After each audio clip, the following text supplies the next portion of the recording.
சயின்ஸ்ல தாவரங்கள்ல இனப்பெருக்கம் அப்படிங்கறத பார்த்துட்டு இருக்கோம். அதுல நேத்து நம்ம பார்த்தது என்ன அப்படின்னா வெஜிடேட்டிவ், அதாவது ரெண்டு டைப் ஆஃப் ப்ரொடக்ஷன் ரீப்ரொடக்ஷன் இருக்கு.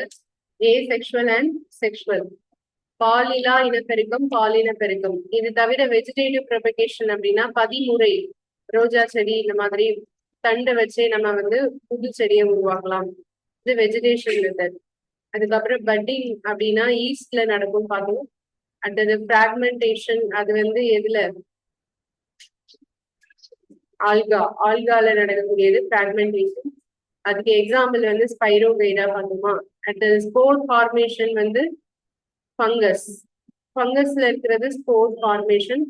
அது தவிர இன்னும் ரெண்டு பிளான்ஸ் சொன்ன மாஸ் அண்ட் பென்ஸ். இந்த ரெண்டுலயுமே ஸ்போர் ஃபார்மேஷன் தான்.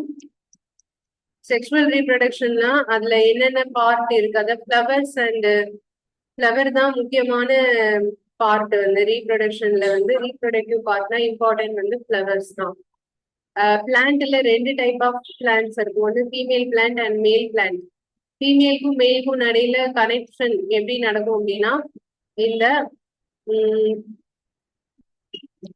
பாலினேஷன் சொல்லுவோம், மகரந்த சேர்க்கை மூலமா. அது எது மூலமா நடக்குது அப்படின்னு பாத்தீங்கன்னா நிறைய ரீசன் இருக்கு. ஒண்ணு வண்டு சொல்லலாம், தேனீக்கள், அப்புறம் வந்து காற்றுல வந்து அந்த மகரந்த தூள் பறந்து போய் கூட ஒரு செடியில போய் உட்காரும். ஓகேவா? அது மாதிரி தண்ணியில நீரோடையில அடிச்சுட்டு வரும்போது அது தாவரம் வரும்போது அது தானாவே ரீப்ரொடக்ஷன் ஸ்டார்ட் பண்ணும். இந்த மாதிரி நிறைய ரீசன் இருக்கு. இப்ப இதுல பாலினேஷனா என்ன, அதுதான் நம்ம இன்னைக்கு பார்க்க போறது. Pollen grains or light, they can be carried by wind or water. அதாவது அந்த வெயிட்லெஸ்ஸா இருக்கும். ஸோ பாலன் கிரெயின்ஸ் அப்படின்னா இந்த மகரந்த சேர்க்கை நடைபெறக்கூடிய அந்த சிறு பகுதி அப்படிங்கிறது ஒரு காற்றுனால கூட அடிச்சுட்டு போகக்கூடிய தன்மை கொண்டது. வாட்டர்னால கூட அது வந்து மூவ் ஆகக்கூடியது. அது தவிர வேற எதுனா insects visit flowers and carry away pollen. அந்த இன்செக்ட் பூச்சியோட மகரந்த தாள்ல உட்காரும் போது அது வந்து அந்த தூள் மாதிரி தானே இருக்கும். ஸோ அந்த பூச்சியோட மேல அது ஒட்டிக்கும், அல்லது கால்கள்ல எல்லாம் ஒட்டிக்கும். ஸோ இது வந்து some of the pollen lands on the stigma of the flower of the same kind. இதே மாதிரி அது வேற ஒரு பூல போய் உட்காரும் போது அது ரெண்டும் பாலினேட் ஆகும். ஓகேவா? The transfer of pollen from another to the stigma of a flower is called pollination. If the pollen lands on the stigma of the same flower or another flower or same plant is called self-pollination. ஒரே தாவரத்திலேயே அந்த pollination நடந்துச்சுன்னா அதுக்கு பேரு தன் மகரந்த சேர்க்கை, self pollination. When the pollen of a flower lands on the stigma of the flower of a different plants of the same kind is called cross pollination. ரெண்டு வேற வேற பிளான்ட்ல வந்து அது நடந்துச்சுன்னா அது என்ன சொல்லும்? கிராஸ். இதுதான் பாலினேஷனோட டைப்ஸ். இதுக்கு மெயினா வந்து எதுலாம் ரீசனா இருக்கு அப்படின்னா இன்செக்ட்ஸ், விண்ட், வாட்டர், இந்த மூணு தான் ரீசனா இருக்கு.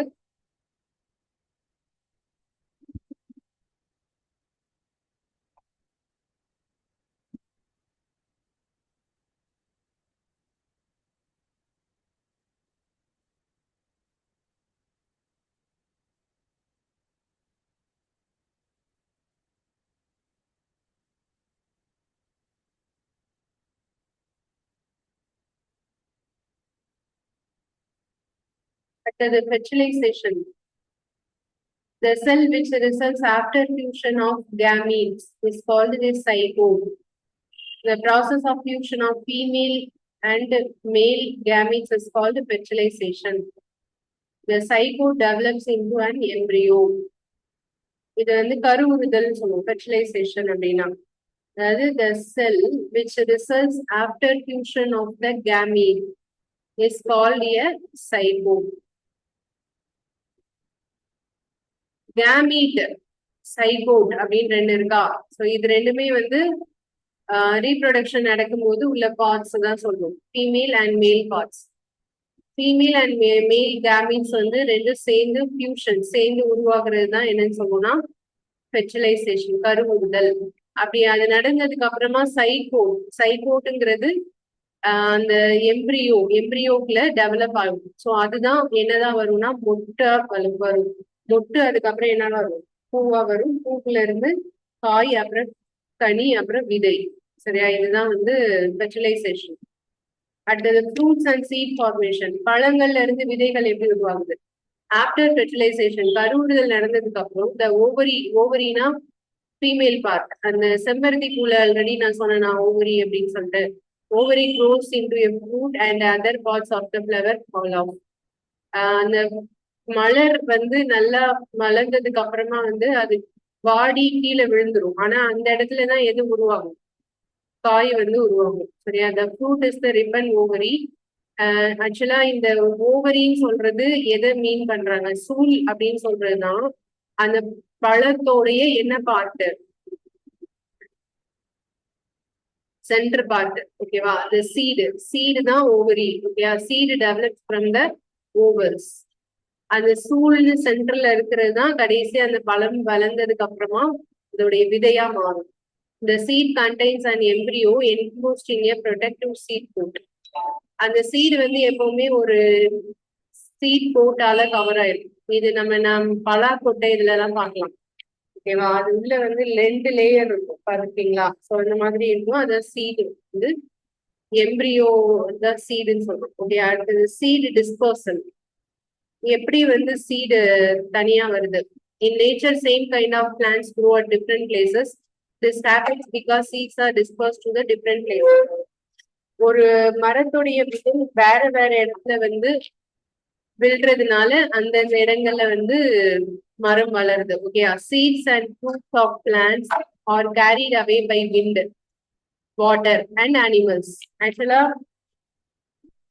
ஒரு மரத்துல இருந்து மாம்பழத்தை கிளி இல்ல அணில் சாப்பிடுதுன்னா அதோடைய கொட்டை வேற எங்கேயாவது கொண்டு போய் போடுமா? அப்படி போடும்போது அங்க இருந்து என்ன வளருது? புதுசா இன்னொரு தாவரம் வளருது. கரெக்டா? அண்ட் விங்டு சீட்ஸ்னா சில விதைகளுக்கு ரெக்கை மாதிரியான அமைப்பு இருக்கு, பறந்து போற மாதிரியான அமைப்பு இருக்கு. ஸோ இதெல்லாம் நம்ம வந்து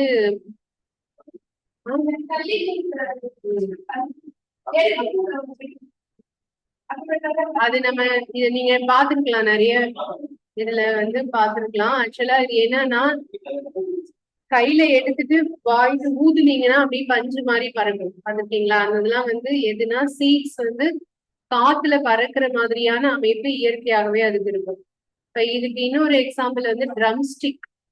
ட்ரம்ஸ்டிக்னா என்னது? முருங்கைக்காயை பறிக்காம விட்டோம் அப்படின்னா முருங்கைக்காய் உள்ள இருக்கிற கூடியது பாத்துருக்கீங்களா?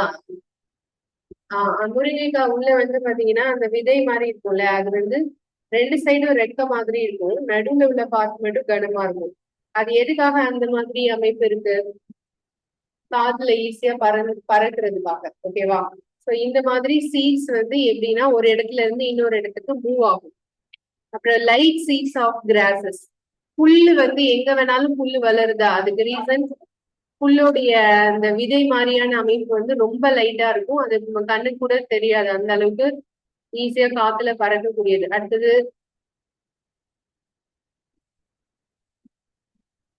சீட்ஸ் ஆஃப், இது ஓன்னு நினைக்கிறேன். ஸோ இது வெயிட் பண்ணுங்க, நான் பார்த்து சொல்றேன். ஓஏகேன்னு வரும்னு நினைக்கிறேன். Okay. And hair fruit of sunflower. சன்ஃபிளவரோட பழம் பாக்குறதுக்கு நிறைய நீட்சிகள், முடி மாதிரியான நீட்சிகளோட இருக்கும். ஓகேவா? அதுவும் எதுக்கு? கீழே செடியில இருந்து கீழே விழுந்துச்சுன்னா காத்துல பறந்து போறதுக்கு ஈஸியா அந்த மாதிரி இருக்கும். Some seeds are dispersed by water. These fruits are seeds usually develop floating ability இருக்கும். ஸோ மாங்கொட்டைய தண்ணியில போட்டா மிதக்குமா முழுகுமா? மிதக்கும். ஓகேவா? ஏன்னா அந்த கொட்டைக்கு உள்ள வந்து ஏர் இருக்கும். அப்ப ஏர் இருக்கிறதுனால அது தண்ணியில முழுகாது.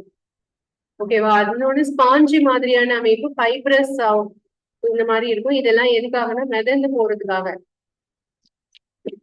கடல்ல நிறைய இன்னொரு பெஸ்ட் எக்ஸாம்பிள் சொல்லணும்னா தென்னை மரம் இருக்குல்ல. ஒரு கடற்கரை ஓரமா, எல்லா கடற்கரையிலயும் கண்டிப்பா ஒரு தென்னை மரம் இருக்கும். எப்படி அங்க போச்சு? இந்த தேங்காய் இருக்கு இல்லையா, தேங்காய் வந்து கடல்ல மிதந்துச்சுன்னா அந்த தேங்காய் கூடு வந்து எவ்வளவு தூரம் வேணாலும் என்ன செய்யும்?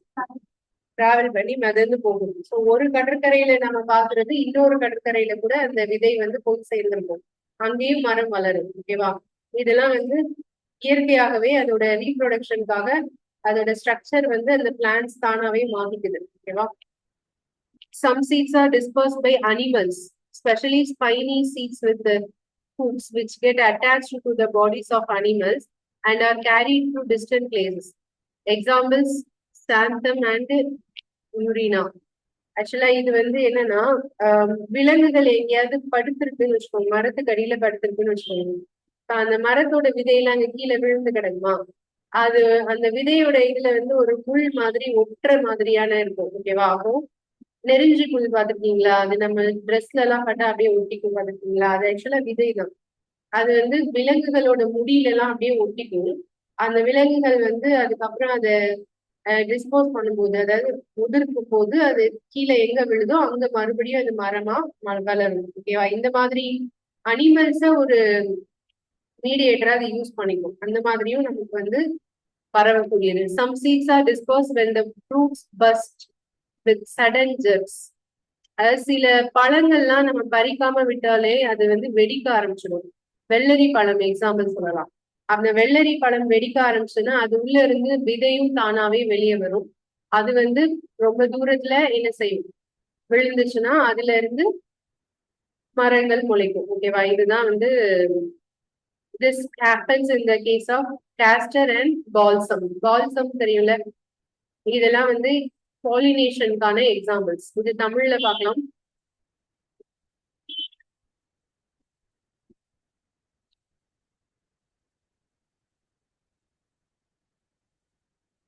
மகரந்த சேர்க்கை.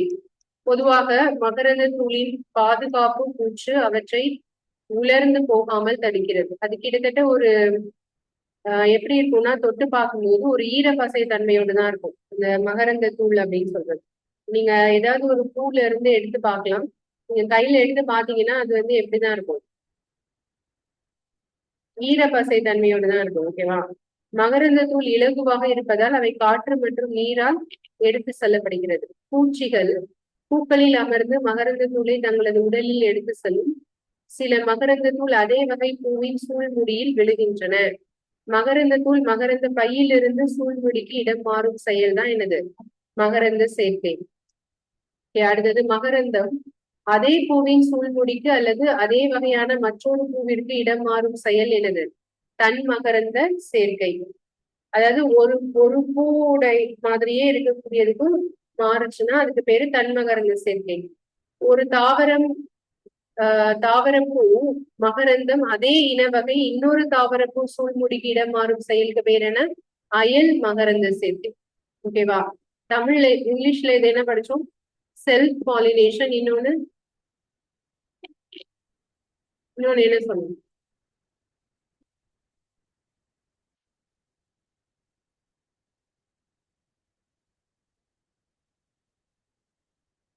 Cross pollination. ஓகேவா? செல்ஃப் பாலினேஷன்னா தன் மகரந்த சேர்க்கை, கிராஸ் பாலினேஷன்னா அயல் மகரந்த சேர்க்கை. அடுத்தது பழங்கள் மற்றும் விதை உருவாக்கம். கருவுறுதலுக்கு பின்பு சூழ் வித்து வளர்ந்து பழமாகிறது. பூவின் மற்றொரு பகுதிகள் உதிர்ந்து விடுகிறது. விதைகள் சூழ்வித்திலிருந்து வளர்கிறது. விதைகளா இருக்கிறது என்னன்னு கேட்டா சூழ் தான். ஓகே, விதைகளில் உள்ள உட்கரு ஒரு பாதுகாப்பான விதையால் சூழப்பட்டிருக்கும். அடுத்தது விதை பரவல். எப்படி எல்லாம் விதை பரவுகிறது, தாவரங்களில் விதைகள் மற்றும் பழங்கள் காற்று, நீர் மற்றும் விலங்குகள் மூலமாக எடுத்து செல்கிறது. முருங்கை மற்றும் பனை மலர். இந்த இடத்துல இங்கிலீஷ்ல நாம இதை எதை படிச்சிருப்போம் அப்படின்னா,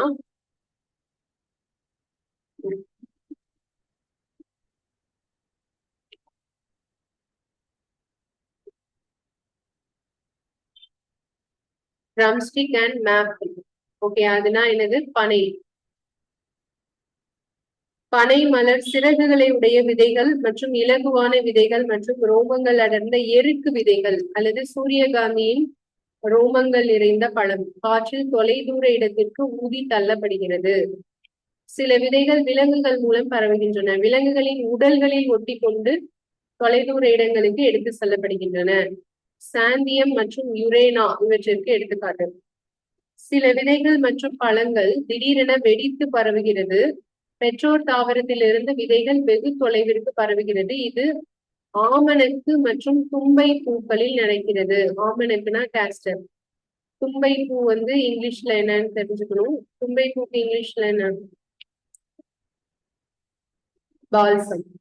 ஓகேயா, இதெல்லாம் எக்ஸாம்பிள்ஸ் வந்து தெரியணும்.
ஏஏகே தான்ப்பா அதோட ஸ்பெல்லிங் வந்து. அது என்ன அப்படின்னா எருக்கு செடி சொன்னோம் இல்லையா, அதோட பேர் தான் ஆக்.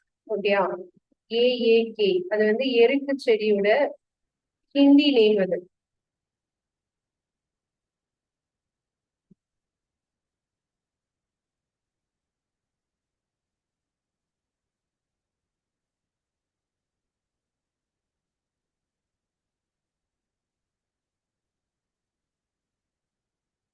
சாந்தியம் அண்ட் யுரேனா, இது ரெண்டும் எதுக்கு எக்ஸாம்பிள் சொன்னோம்? எந்த type of pollination? Animals pollination example xanthium and urena. ஓகேவா, அண்ட் ஆப் அண்ட் சன்ஃபிளவர் இது ரெண்டும் எதுக்கு எக்ஸாம்பிள் சொன்னோம்? Winged seeds. ஓகேவா, அப்புறம் ஃப்ளோட்டிங்க்கு வந்து பெஸ்ட் எக்ஸாம்பிள் கோகனட். நான் ஆல்ரெடி சொன்ன மாதிரி கோகனட். ஓகேவா, spongy fibrous outer coat. Coconut வந்து best example for by water, dispersed by water. Wind காற்று மூலமா பரவுறதுக்கு ஆப் அண்ட் சன்ஃபிளவர். ஓகேயா, அடுத்தது வாட்டருக்கு வந்து கோகனட் பெஸ்ட் எக்ஸாம்பிள். அனிமல்ஸ்க்கு வந்து எது example? Xanthium and urena. And இன்னொன்னு என்ன பார்த்தோம்? Dispersed when fruits are burst, castor and balsam. அதாவது வெடித்து பரவுதல் அப்படின்னா அது வந்து கேஸ்டர் அண்ட் பால்சம்.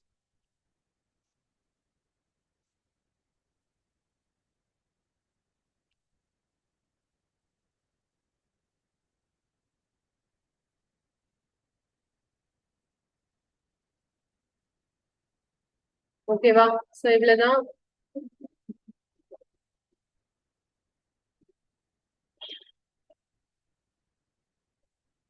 ரீப்ரொடக்ஷன் வந்து முடிஞ்சிருச்சு. ஓகேவா, அடுத்த டாபிக் போலாம். நெக்ஸ்ட் வந்து இயக்கம் மற்றும் நேரம், அதாவது மோஷன் அண்ட் டைம்.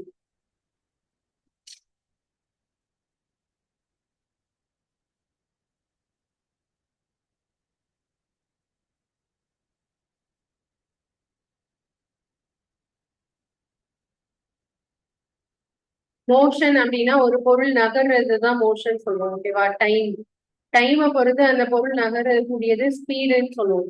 எவ்வளவு டிஸ்டன்ஸ் எவ்வளவு டைம்ல போகுது அதை எப்படி மென்ஷன் பண்ணுவோம்? ஸ்பீடு.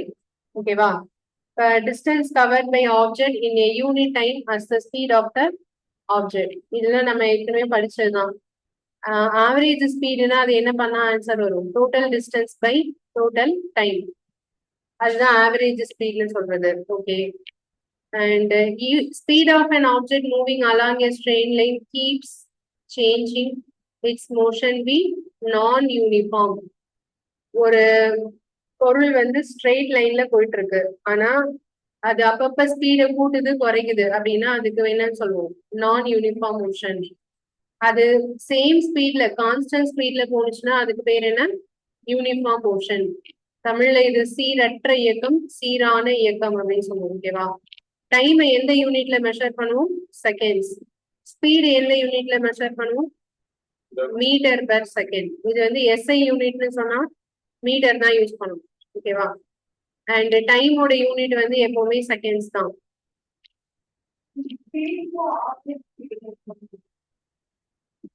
புரியுது? ஆவரேஜ் ஸ்பீட்னா ரெண்டு வேற வேற ஸ்பீட ஆவரேஜா மாத்துவோம். ஸ்பீடுனா ஏதாவது ஒரு ஸ்பீடை தான் மென்ஷன் பண்றது.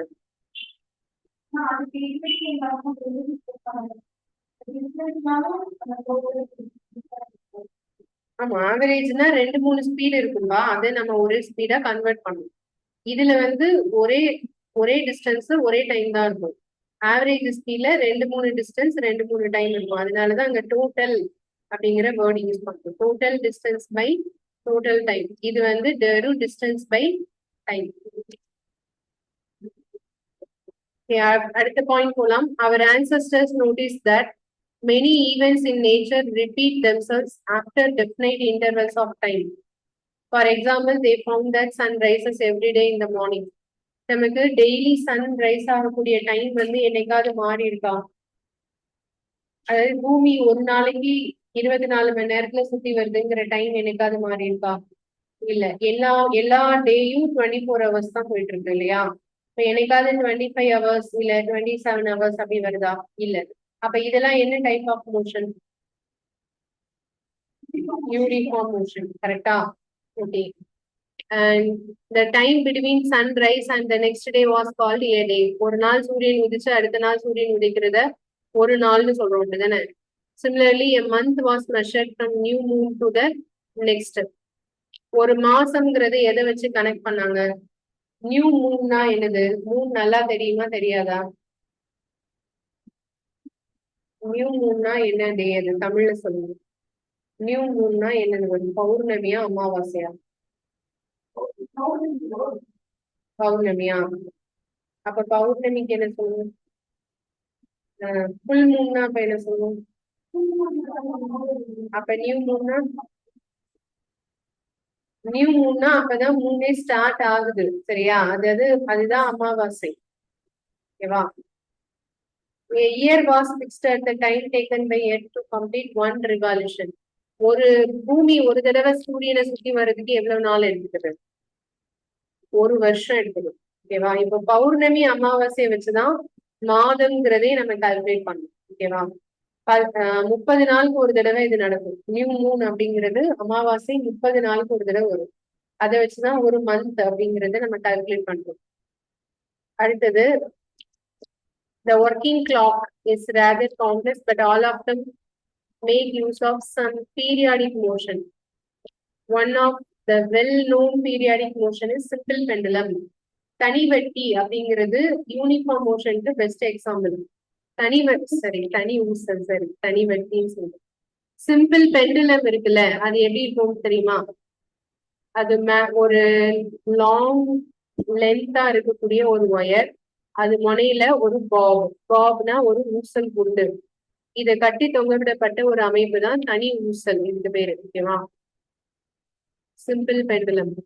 இத நம்ம ஆஸ்லேட் பண்ணி விட்டோம் அப்படின்னா, ஆஸ்லேட்னா தெரியும்ல, இங்க இருந்து இதை பிடிச்சு இப்படி விட்டோம்னா இது இங்கேயும் என்ன செஞ்சுட்டே இருக்கும்? மூவ் ஆயிட்டே இருக்கும். இந்த மாதிரி மோஷனை தான் என்னன்னு சொல்லுவோம்? Periodic motions. ஓகேவா? இதுக்கு வேற ஏதாவது எக்ஸாம்பிள் சொல்லணும்னா ஊஞ்சல். நம்ம பார்க்ல எல்லாம் நீங்க பாத்துருக்கீங்க இல்லையா ஊஞ்சல், அதுவும் இது டைப் ஆஃப் மோஷன் தான், பீரியாடிக் மோஷன் தான். ஸோ ஏன் இது இங்கேயும் அங்கேயும் ஆஸ்லேட் ஆகிட்டே இருக்கும்? ஒரு தடவை ஆஸ்லேட் ஆகிட்டு அப்படியே நிக்க மாட்டேங்குது, தொடர்ந்து ஏன் ஆஸ்லேட் ஆகிட்டே இருக்கும்? பிகாஸ் என்ன ரீசன் அப்படின்னா நம்மளோட கிராவிடேஷன் தான் ரீசன். ஓகேவா? கிராவிடேஷன் ஃபோர்ஸ் இதுல வந்து அட்ராக்ட் ஆகுறதுனால இந்த மாதிரி ஆஸ்லேட் இங்கேயும் அங்கேயும் மாறி மாறி நடந்துட்டே இருக்கும். இதுதான் சிம்பிள் பெண்டுலம். அந்த சிம்பிள் பெண்டுலமோட பாயிண்ட்ஸ் தான் அடுத்ததுல சொல்லியிருக்காங்க. A simple pendulum consists of a small metallic ball or a piece of stone suspended from a rigid stand by a thread. ஒரு த்ரெட்னா நூலு இல்ல கயிறு எப்படின்னா வச்சுக்கலாம். ஸோ அதுல இருந்து கட்டி தொங்க, அதோட முனையில ஒரு கட்டி தொங்க விட்டோம் அப்படின்னா அதான் சிம்பிள் பெண்டுலம். அந்த மெட்டாலிக் பால் இருக்குல்ல, அது மெட்டல் பாலா இருக்கலாம், இரும்பு குண்டா இருக்கலாம், இல்லைன்னா பிளாஸ்டிக் குண்டு எது வேணா இருக்கலாம். பட் மெட்டாலிக் பால் வந்து என்னன்னு சொல்லுவாங்க, அதுக்கு பேர் என்ன, பாப். தமிழ்ல ஊசல் குண்டு, அதுதான். ஓகேவா? இந்த டு அண்ட் ஃப்ரோ மோஷன், முன்னும் பின்னும் அது இயங்கக்கூடியது. Simple pendulum is an example of a periodic or an oscillatory motion. Oscillatory motionனா தமிழ்ல அலைவு இயக்கம் அப்படின்னு சொல்லுவோம். முன்னாடி பின்னாடி போயிட்டு வருது இல்லையா, அதுக்கு பேரு பீரியாடிக் மோஷன், அல்லது இன்னொரு பேர் என்ன சொல்லலாம், ஆசிலேட்டரி மோஷன். ஓகேவா? இது ஒரு important question. Example for oscillatory motion கேட்டா என்ன சொல்லும், சிம்பிள் பெண்டுலம். ஓகே, அடுத்தது the pendulum is said to have completed one oscillation. எப்போ இது வந்து ஒரு முழுமையான அலைவை முடிச்சிருக்கு அப்படின்னு எப்ப சொல்றான்னா, இப்ப நான் இந்த பெண்டுலம்ல இங்க ஸ்டார்ட் பண்ணி நான் சென்டர்ல இருக்கிறத இங்க பிடிச்சிட்டு இழுத்துட்டு விட்டுறேன். ஓகேவா? அப்ப இது இங்க போயிட்டு மறுபடியும் இங்க வரும் பாத்தீங்களா, அதுதான் என்னன்னு சொல்லுவோம், ஒன் ஆசிலேஷன் சொல்லுவோம். இங்க வர போறது ஒன் கிடையாது, இங்க போயிட்டு மறுபடியும் ஒரிஜினல் பிளேஸ்க்கு வர்றதுதான் ஒன் ஆசிலேஷன்.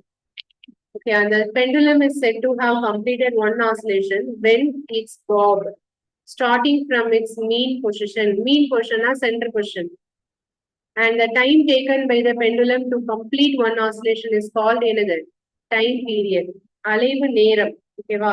இந்த சிம்பிள் பெண்டுலம் முதல்ல கண்டுபிடிச்சவர் யாரு, கலீலியோ கலீலி. அவரை பத்தி தான் ஒரு கதை இருக்கும் இந்த இடத்துல. ஓகே, அது என்னன்னு சொல்லி பார்க்கலாம், இந்த தமிழ்ல பார்க்கலாம். இயக்கம் மற்றும் நேரம். பொருளின் இயக்கத்தை பல வகையாக பிரிக்கலாம். ஒரு பொருள் மூவ் ஆகுறத நிறைய டைப் ஆஃப் மோஷன் சொல்லலாம். இப்ப வாகனங்கள் நகர்வது வந்து நேர்கோட்டு இயக்கம், லீனியர் மோஷன். ஓகேவா? இதுல வேகம் என்பது ஒரு பொருள் ஒரு அலகு நேரத்தில் கடந்த தூரம், அதுதான் வேகம் அப்படின்னு சொல்லுவோம்.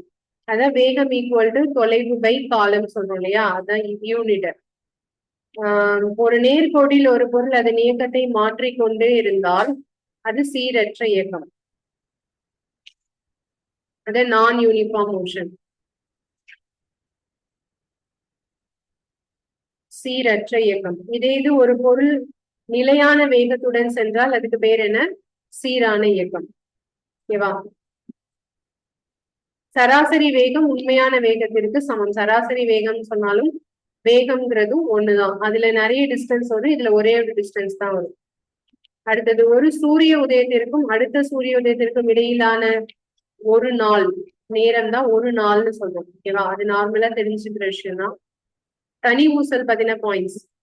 ஒரு எளிய ஊசல் குண்டின் சிறிய உலோக பந்து அல்லது சிறிய கல் துண்டு ஒரு உறுதியான தாங்கியில் ஒரு நூலின் மூலம் தொங்க விடப்பட்டிருக்கும். சிறிய உலோக பந்து குண்டு என்று அழைக்கப்படும்.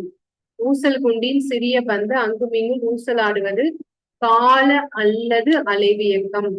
இத வந்து பீரியாடிக் மோஷன் சொல்லுவோம்ல, அதுக்கு தமிழ்ல கால இயக்கம், அலைவு இயக்கம்னா ஆசிலேட்டரி மோஷன். ஓகேவா? ஒரு ஊசல் குண்டு ஒரு அலைவை முடைப்பதற்கு எடுத்துக்கொள்ளும் கால அளவு அப்படிங்கிறது, எடுத்துக்கொள்ளும் அளவு அப்படிங்கிறது கால அளவுன்னு சொல்லுவோம், அதாவது பீரியாடிக் டைம். கால அளவு. ஊசல் குண்டின் அலைவை பொறுத்து ஊசல் கடிகாரங்கள் இயக்கப்படுகின்றன. இந்த மாதிரி ஒரு சிம்பிள் பெண்டுலம் மூவ் ஆகிறத வச்சுதான் பெண்டுலம் கிளாக் வந்து செய்யறாங்க. ஓகேவா? பெண்டுலம் கிளாக் பார்த்திருக்கீங்களா? நீங்க பார்த்திருக்கீங்க?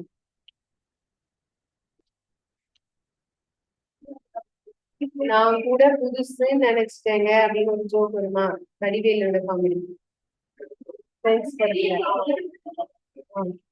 அதுதான் பெண்டுலம் கிளாக். பெண்டுலம் கிளாக் வந்து அந்த ஆசிலேட் ஆயிட்டே இருக்கும் இல்லையா, அது வந்து எதால செஞ்சிருப்பாங்க, மெட்டல்ல செஞ்சிருப்பாங்க. ஓகேவா? சோ இந்த மாதிரி ஒரு மெட்டல்ல தான் இது வந்து பெண்டுலம் கிளாக் செஞ்சிருப்பாங்க. இது இங்கேயும் அங்கேயும் ஆசிலேட் ஆகும், மேல வந்து டைம் இருக்கும், அது டைம் காமிக்கும். சோ இந்த கீழே இது ஆசிலேட் ஆகுறத வச்சுதான் இந்த பெரிய முள் சின்ன முள்ளோட கீர் ஒர்க் ஆகும். ஓகே, அது மூலமா தான் இந்த டைம் வந்து நம்ம பார்க்க முடியும். எப்பவுமே இது ஆசிலேட் ஆகிட்டே தான் இருக்கும், ஒரு நிமிஷம் கூட இது நிக்காது. தெரியும் தானே அது? ஓகே. கலீலியோ கலீலியை பத்தி பார்க்கலாம். இது ஒரு ஸ்டோரி மாதிரி. இதுதான் நீங்க, கலீலியோ ஒரு தேவாலயத்தில் உட்கார்ந்திருந்தார். அங்கு ஒரு விளக்கு மேற்கூரையிலிருந்து சங்கிலியால் தொங்கவிடப்பட்டிருந்தது. அது ஒரு புறம் இருந்து மற்றொரு புறத்திற்கு நகர்ந்து கொண்டிருந்ததை அவர் கவனித்தார். விளக்கு ஒரு அலைவை முடித்த இடைவெளியின் எண்ணிக்கை மற்றும் அவருடைய நாடி துடிப்பு சமமாக இருப்பதை கண்டு வியந்து போனார். கலீலியோ தான் கண்டதை பல்வேறு ஊசல் குண்டு மூலம் சோதித்து பார்த்தார். கொடுக்கப்பட்ட நீளமுடைய ஊசல் குண்டு ஒரு அலைவை முடிக்க எப்பொழுதும் ஒரே அளவு நேரத்தை எடுக்கும் என்று கண்டார். இந்த கூர்நோக்கு ஊசல் குண்டு கடிகாரங்களை உருவாக்க வழிவகுத்தது. திருகும் கடிகாரங்கள் மற்றும் கை கடிகாரங்கள் ஊசல் குண்டு கடிகாரங்களின் மெருகேற்றப்பட்டவை ஆகும். ஃபர்ஸ்ட் டைம் கண்டுபிடிக்கிறதுக்கான ரீசனே இந்த பெண்டுலம் தான். ஓகேயா? சர்ச்ல கலீலியோ உட்கார்ந்து இருக்கும் போது அப்பதான் லைட் கிடையாது இல்லையா? அப்ப என்ன பண்ணுவாங்கன்னா, விளக்கு ஏத்துறதுக்கு ஒரு பெரிய விளக்கு இரும்பு கம்பியால நீளமான ஒரு இரும்பு சங்கிலியில தொங்க விட்டுருப்பாங்க. ஓகேவா? அந்த வேலை செய்யறவர் வேலையால் அந்த விளக்கு ஏத்துறதுக்கு என்ன பண்ணணும்னா, ஒரு நீளமான குச்சியை வச்சு அந்த சங்கிலியை பிடிச்சு இழுப்பாரு. அப்புறம் அந்த விளக்கு அவரோட கைக்கு வரும். அதை விளக்கு ஏத்திட்டு அதை மூடி, அதாவது அதை அடையாம இருக்கிறதுக்கு ஒரு கண்ணாடி வச்சு மூடுற மாதிரி அமைப்பு இருக்கும். அதை மூடிட்டு அதை விட்டுருவாரு. சோ அந்த விளக்கு இங்கேயும் அங்கேயும் என்ன செஞ்சுட்டே இருக்கும், ஆடிட்டே இருக்கும். ரொம்ப நேரம் கழிச்சுதான் அது ஸ்டாப் ஆகி நிற்கும். அப்ப அவர் சர்ச்ல உட்கார்ந்து இருக்கும் போது இதை தற்செயலா கவனிக்கிறாரு. அந்த விளக்கு இங்க இருந்து அங்க போறதுக்கு எவ்வளவு டைம் ஆகுதுன்னு கவுண்டிங் பண்றாரு. ஓகேயா? ஒரு டைம் கவுண்ட் பண்ணதுதான் எல்லா டைமுக்கும் அதே கவுண்டிங் தான் வருது. அதை பார்த்து அவர் ரொம்ப ஆச்சரியப்படுறாரு. எப்படின்னா, நல்லா கவனிங்க, ஒரு எடுத்துட்டு விட்ட உடனேயே கொஞ்சம் ஸ்பீடா இருக்கும் ஆசிலேஷன், போக போக என்ன ஆகும், ஸ்லோ ஆகும். கரெக்டா? அப்போ ஸ்டார்டிங்ல ஒரு இடத்துல இருந்து போயிட்டு திருப்பி வர்றதுக்கு 10 கவுண்டிங் வந்துச்சுன்னா, அந்த ஆசிலேஷன் முடியறது வரைக்கும் அந்த கவுண்டிங் என்னதான் இருக்கு, 10 தான் இருக்கு. இதை பார்த்து அவர் வியந்து போறாரு. அப்போ ஒரு ஆசிலேஷன்ல டைமிங் கரெக்டா மெயின்டைன் ஆகுதுன்னா, அப்ப இதை வச்சு நம்ம ஏன் டைம் கிளாக் உருவாக்க கூடாது? அப்படி உருவாக்குனதுதான் ஊசல் கடிகாரம். புரியுதா? இதுல டைம் அப்படிங்கிறதுக்கு இது ஒரு அடிப்படையா எடுத்துக்கிட்டாங்க.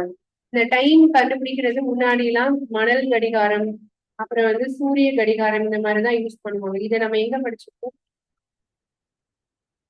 இப்ப நான் சொன்னது ஏன்ஷியன் டைம்ல எதெல்லாம் 6th நம்ம சொல்லுவோமா? இதை நான் சொல்றேன். மணல் கடிகாரம்னா என்னன்னு சொல்லுங்க. சாண்ட் கிளாக்னா என்னன்னு?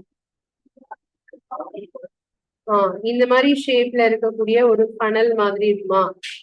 இதுல என்ன பண்ணிருப்பாங்க, இது உள்ள சாண்ட் போட்டிருப்பாங்க. இப்ப இதுல உள்ள இருந்து அப்படியே கீழே விழும். சோ இதை திருப்பி வச்சா மறுபடியும் அதே மாதிரி திருப்பி விழும். அது எவ்வளவு டைம்ல விழுதோ அந்த டைம் தான் உங்களுக்கு டைம் அப்படின்னு சொல்லி பிக்ஸ் பண்ணிருப்பாங்க. அதுதான் சாண்ட் கிளாக். இதோட சைஸ் பெருசாலாம் இருக்கும். சின்னதுல இருந்து பெருசு வரை நிறைய இருக்கும். அந்த மாதிரி ஒரு கிளாக் யூஸ் பண்ணியிருக்காங்க. அப்புறம் வேற என்னென்ன கிளாக் யூஸ் பண்ணியிருக்காங்க? இப்ப நல்ல வெயில் படக்கூடிய ஒரு இடத்துல ஒரு கல் நட்டு வச்சிருப்பாங்க. அந்த கல்லுல ஒரு சின்ன கேப் மாதிரி செஞ்சிருப்பாங்க. அதுல ஒரு குச்சியை வச்சிருப்பாங்க. இந்த குச்சியோட நிழல் இங்க படுமா? ஃபர்ஸ்ட் இங்க இருக்கும், அப்புறம் கொஞ்ச நேரம் கழிச்சு நிழல் இங்க வரும். இப்படி டைம் இந்த நிழல் விழுற இடத்த வச்சு டைம் கண்டுபிடிப்பாங்க. ஓகேவா? சென்டருக்கு வந்துச்சுன்னா உச்சி கால பொழுது, அதாவது மதியான வெயில்ல இருக்கும். அந்த மாதிரி எல்லாம் யூஸ் பண்ணியிருக்காங்க. அதுக்கப்புறம் தான் இந்த சிம்பிள் பெண்டுலத்தை வச்சு கிளாக் செய்யலாம் அப்படிங்கிற ஒரு ஐடியா வந்தது. ஓகேவா? அடுத்தது காலத்தின் அலகு. காலத்தின் அலகு என்ன? செகண்ட்ஸ். டைமோட யூனிட் என்னது? செகண்ட்ஸ். டைமோட எஸ்ஐ யூனிட்னு கேட்டாலும் என்னதான் சொல்லுவோம்? செகண்ட்ஸ் தான் சொல்லுவோம். ஓகேயா? ஒரு மைக்ரோ வினாடி அப்படின்னா அது என்ன அர்த்தம்? மைக்ரோனா எவ்வளவு? 10⁻⁻6. மைக்ரோ அப்படின்னா அதோட வேல்யூ என்ன? 10⁻⁻6. -6னா அப்ப அதுல எவ்வளவு 0 போடணும்? 10 போட்டு எவ்வளவு 0 போடணும்? 6 zeros வருமா? 6 zeros உள்ள ஒரு நம்பரை எப்படி வாசிப்பீங்க? இதை எப்படி வாசிப்பீங்க சொல்லுங்க.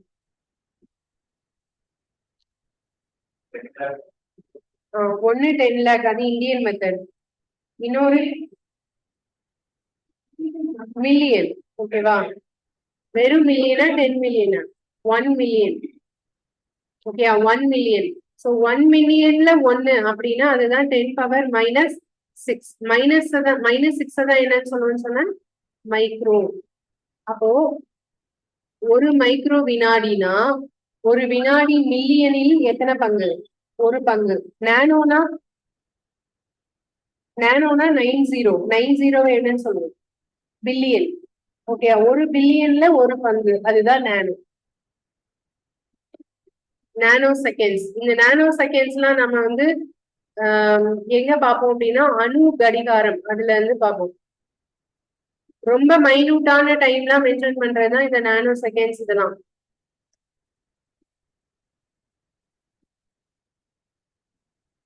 ஓகே. இதுல பாருங்க, once Galileo was sitting in church, he noticed that a lamp suspended from the ceiling with a chain was moving slowly from one side to the other.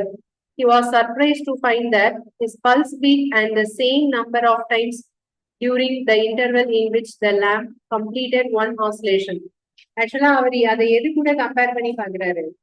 அவரோட பல்ஸ் கூட கம்பேர் பண்ணி பாக்குறாரு. ஓகேவா? நார்மலா நமக்கு பல்ஸ் ரேட் எவ்வளவு இருக்கணும்? Pulse rate எங்க செக் பண்ணுவோம்? லெஃப்ட் ஹேண்ட் ரிஸ்ட்ல செக் பண்ணுவோம் இல்லையா? அதுல எவ்வளவு இருக்கணும்? 1 மினிட்க்கு எவ்வளவு இருக்கணும்? 72 to 80 வரைக்கும் இருக்கலாம். ஓகேவா? நம்மளோட ஹார்ட் பீட் 1 மினிட்க்கு எவ்வளவு இருக்கணும்?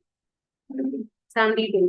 நம்ம 1 மினிட்ல எவ்வளவு டைம்ஸ் பிரீத் பண்றோம் ஆவரேஜா? 15 to 18 டைம்ஸ். இதே எக்ஸசைஸ்ல இருந்தோம்னா 25 டைம்ஸ். ஓகே. சோ இங்க வரலாம், அவரோட ஹார்ட் பீட் கூட அதை கம்பேர் பண்றாரு. ரெண்டும் ஒரே மாதிரி ஆசிலேட் ஆகுறத ஃபீல் பண்றாரு. ஓகேவா? அதே மாதிரி கவுண்ட் பண்ணி பார்க்கும்போதும் அந்த ஃபர்ஸ்ட் எவ்வளவு டைம் இருந்ததோ முடியிற வரைக்கும் அதே டைம் தான் இருக்கு. This observation lead to the development of pendulum clocks. Winding clocks and wrist watches are refinements of the pendulum clocks. Pendulum clock ஓட development தான் wrist watch and winding clocks. ஓகேவா? winding clocks னா என்ன?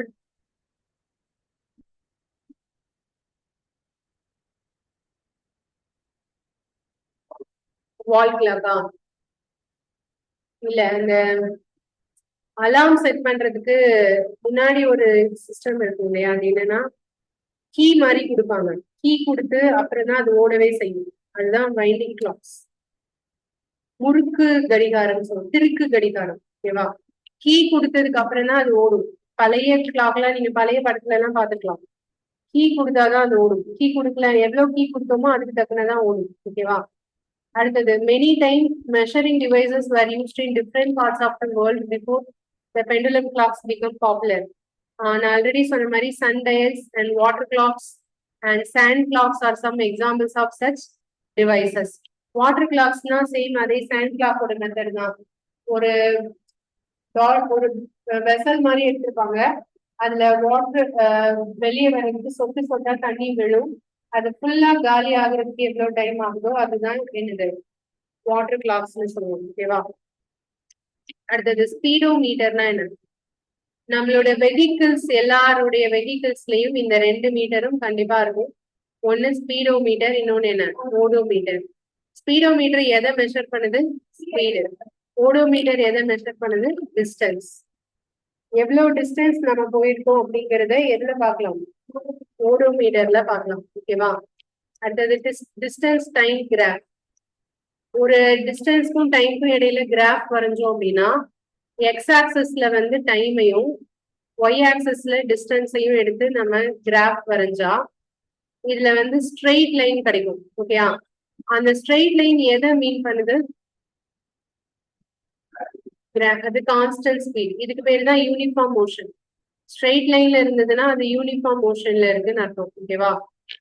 however, if the speed of the object keeps changing, இப்ப இது ஒருவேளை மாறிட்டே இருந்துச்சுன்னா கிராஃப் ஸ்ட்ரெயிட் லைனா இருக்குமா? இப்படி மாறி மாறி போகும். ஓகேவா? எப்பவுமே டிஸ்டன்ஸ் டைம் கிராஃப்ல எக்ஸ் ஆக்சிஸ்ல எதுதான் எடுப்பாங்க? டைம். ஓகே, ஒய் ஆக்சிஸ்ல தான் என்ன எடுக்கணும்? டிஸ்டன்ஸ். இது ஒரு இம்பார்ட்டன்ட் பாயிண்ட். இதோட இந்த லெசன் முடியுது. அடுத்த லெசன் சொல்லலாம்.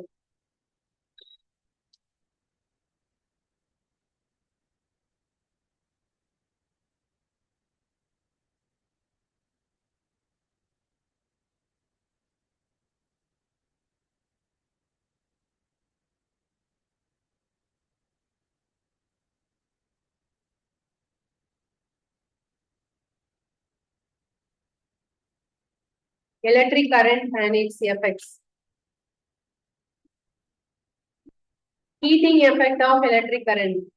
கரண்ட்டுக்கும் ஹீட்டுக்கும் சம்மந்தம் இருக்கா? இருக்கு. எப்படி? எக்ஸாம்பிள் சொல்லுங்க. இன்னும் பெஸ்டா சொல்லுங்க எக்ஸாம்பிள்.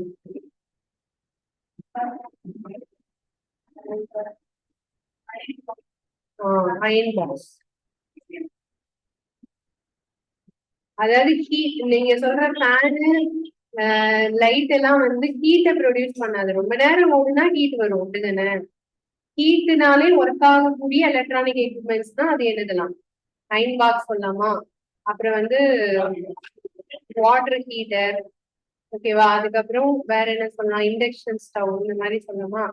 இதெல்லாம் ஹீட்னால இருக்கும். ஓகே, அப்ப கரண்ட் அப்படின்னு இருந்தா கண்டிப்பா அந்த ஹீட் இருக்கதானே செய்யும். ஹீட்டிங் எஃபெக்ட்ங்கிறது ஒண்ணு இருக்கும். எதனால அந்த ஹீட் உருவாகுது?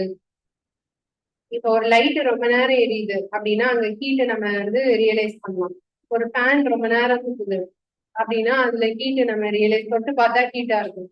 இதெல்லாம் ஏன் அங்க வருது அப்படின்னு பாத்தீங்கன்னா, லாஸ் ஆஃப் எனர்ஜி. எனர்ஜி வந்து அங்க லாஸ் ஆகுது. அந்த எனர்ஜி என்ன ஃபார்மேட்ல ரிலீஸ் ஆகுது? ஹீட். ஓகேவா?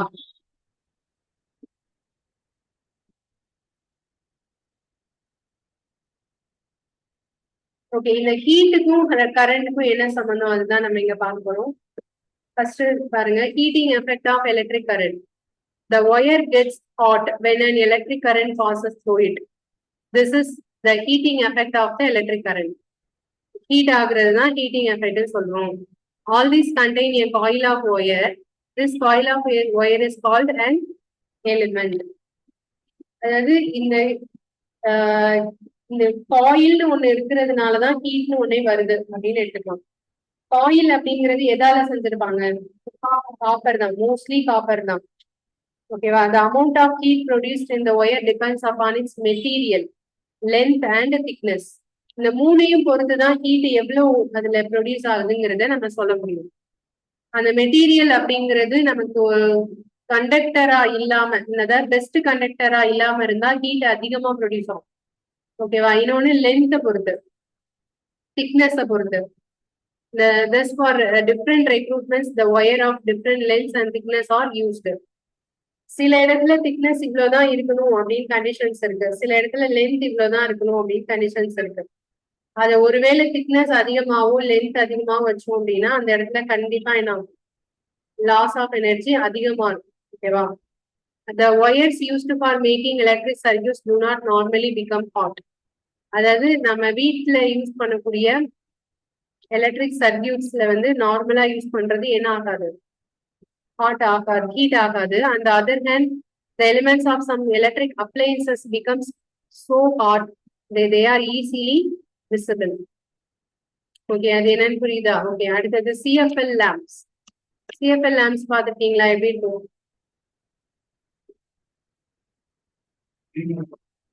ஸ்ப்ரிங் மாதிரி இருக்குமா? ஏன் ஸ்ப்ரிங் மாதிரி இல்லைன்னா வெறும் ஒயிட்டா இருக்கிறது சிஎஃப்எல் கிடையாதா? நீங்க சொல்றது வந்து இந்த மாதிரி ஷேப்ல இருக்கும் அப்படின்னு சொல்றீங்க தானே? அதுக்கப்புறம் கீழே இந்த மாதிரி வரும், ஸ்ப்ரிங் மாதிரி வந்து வரும். பட் இப்படி ஷேப்ல கூட இருக்கும், பாத்துருக்கீங்களா? அதாவது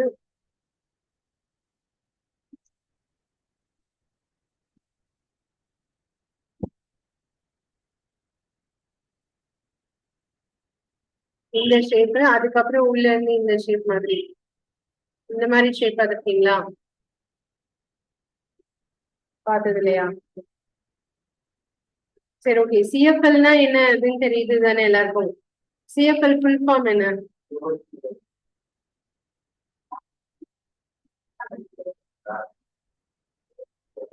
குளோரோ கார்பன், அதுக்கு பேரு CFC. அது எங்க படிச்சோம்?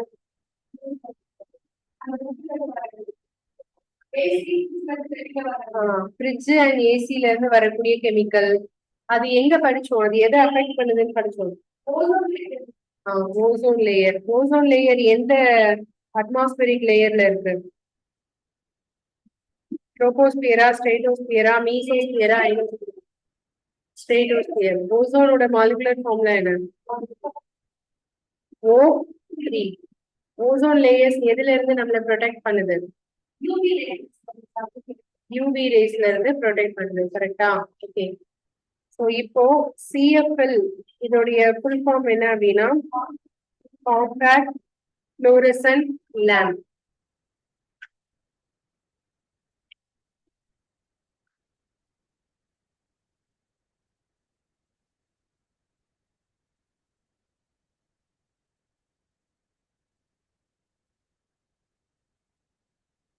இங்கே இருக்கு காம்பேக்ட் ஃப்ளோரசன்ட் லேம்ப்ஸ். ஓகேவா?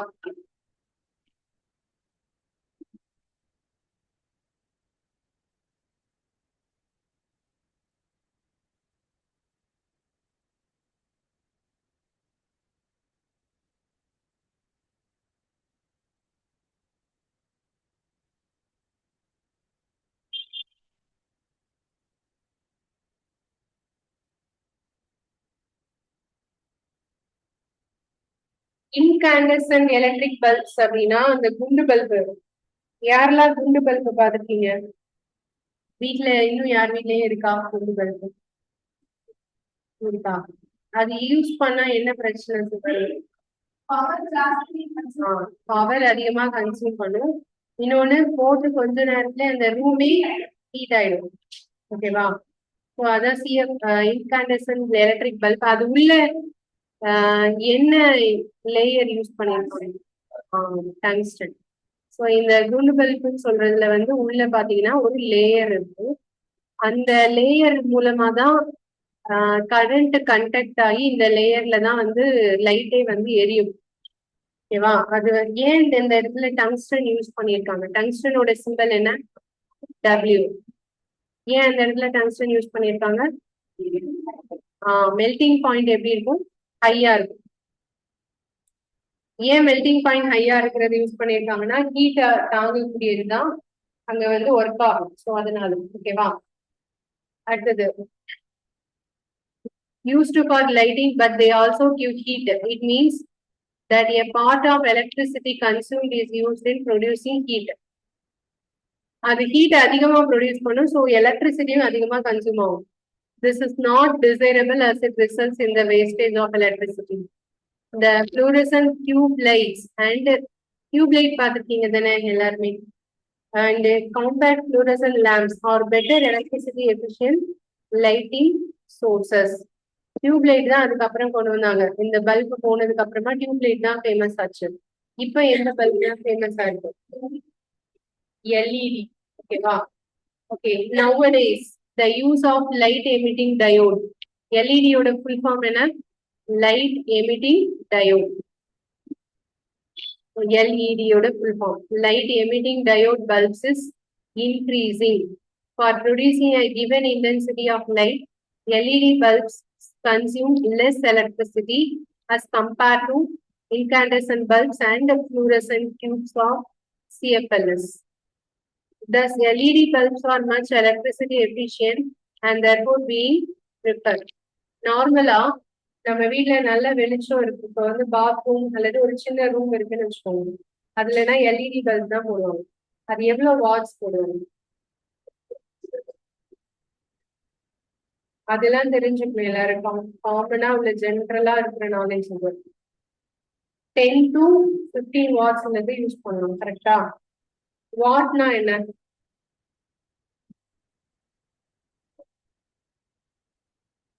வாட் அப்படின்னா எதோட யூனிட்? Electric power. இதோட யூனிட் வந்து என்ன? வாட். 1 ஹார்ஸ் பவர்னா எவ்வளவு வாட்? 1 horse power. ஒரு குதிரை திறன் என்பது எவ்வளவு வாட்? 746 வாட். இந்த வாட் அப்படிங்கிற பேரு ஒரு சயின்டிஸ்டோட நேம்ல இருந்து எடுத்திருக்காங்க. அவர் யாரு? James what. ஓகேயா, ஜேம்ஸ் வாட் தான் அவரோட பேரு.